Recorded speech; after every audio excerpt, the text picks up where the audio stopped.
நமக்கு பலவிதமான தலைவலிகள்லாம் இருக்கு. இப்போ டென்ஷன் ஹெட்டேக்கு, சைனஸ் ஹெட்டேக்கு, ஒத்த தலைவலி, அதுக்கப்புறம் வந்து பார்த்தீங்கன்னாக்கா கிளஸ்டர் ஆமா இந்த மாதிரி கிளஸ்டர் ஹெட்டேக்குன்ட்டு நிறைய டைப்ஸ் ஆஃப் ஹெட்டேக் இருக்கு. ஸோ இப்போ இந்த மாதிரி கன்ஜஸ்டிவ் ஹெட்டேக் இதெல்லாம் இருக்கிறதுக்கு நம்ம இந்த மாதிரி ஆயில் புல்லிங் ரெகுலராக பண்ணுறது மூலயமா என்ன டைப் ஆஃப் ஹெட்டேக்காக இருந்தாலும் அதை வந்து ரிலீவ் பண்ணுறதுக்கு இது வந்து ஹெல்ப் பண்ணும். என்ன அப்படின்னு கேட்டிங்கன்னா, இங்கே இந்த ஃபேஷியல் மசில்ஸ் இருக்குது. நம்ம வந்து இந்த மாதிரி நல்லா கார்கிளிங் பண்ணும்போது இட்ஸ் லைக் மசாஜிங் மாதிரி. இப்போ எக்ஸாம்பிள் பெல்ஸ் பால்சின்னு சொல்லுவாங்க.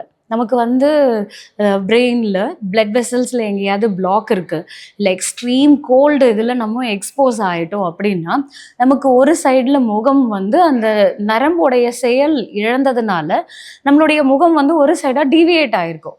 கண் மூட முடியாது, வாய் கோன் இருக்கும், இந்த சைடு ஃபுல்லாகவே அந்த மசில்ஸே வந்து உங்களுக்கு ஆக்ஷனே இல்லாமல் இருக்கும்.